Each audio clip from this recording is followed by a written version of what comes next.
अस्सलाम वालेकुम मिस्टर माशे, कैसे हैं? उम्मीद है आप खैरियत से होंगे। पहले ये वीडियो देख लें, फिर उसके बाद बात करते हैं।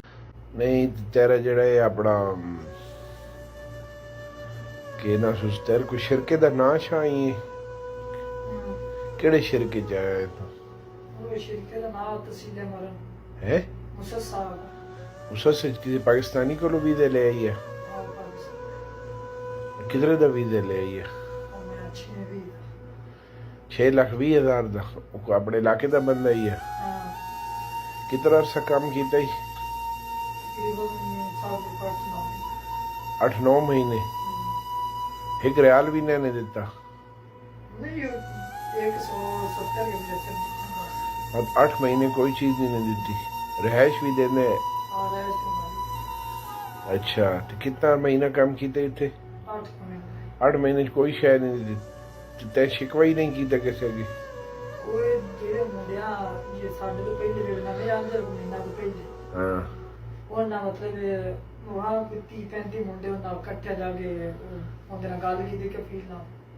ਸਾਡੇ ਤਨਖਾਹਾਂ ਕਿਉਂ ਨਹੀਂ ਦਿੰਦੇ ਉਹਨੇ ਉਹਨਾਂ ਦਾ ਕੰਮ ਆ ਰਿਵਿਊ ਕੀਤਾ ਤਾਂ ਉਹਨਾਂ ਮਤਲਬ ਘਰ ਛੱਡਿਆ 15,000 ਦਾ अच्छा उन्हें भी कोई नहीं कोई मकतबा में ले कोई बलक शरक कराई उन्होंने खिलाफ ਉਹ ਮੁੰਡੇ ਤੋਂ ਨਾਲ ਗਿਆ ਉਹਨਾਂ ਕੇਸ ਕੀਤਾ ਤੇ ਉਹਨਾਂ ਤਕਰੀਬਨ 5 ਮਹੀਨੇ ਹੋ ਗਏ ਕੀਤਾ ਕੇਸ ਹੈ अच्छा ਅਜੇ ਕਿਸੇ ਪਾਸੇ ਨਹੀਂ ਲੱਗੀ ਗੱਲ अच्छा रियाज ਰਿਆਜ਼ उतो मदीने किवें आया तू ਮੈਂ हाँ ਮੈਂ ਉਮਰਾ ਕਰਨ ਆਇਆ अच्छा काम खत्म हो गया ही है खत्म काम ना लाया ਹਾਂ आया कितना अरसा हो गई है ਇੱਥੇ हाँ ਸਾਲ ਤੋਂ ਕੋਈ ਇੱਥੇ ਹੋ ਗਏ नहीं तो बात हरम विच सौंदा रहा सिर्फ ਨਾ होर भी किसी होर को लगदे कोल रहना रहा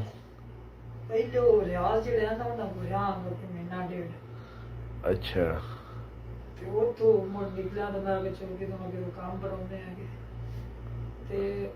ਉਹ ਤਾਂ ਸਿੱਧੀ ਗੱਲ ਐ ਭੁੱਖਾ ਕੱਟ ਕੇ ਮੇਰੇ ਹਾਲਾਤ ਹੋਏ यार तेरी तो हालत में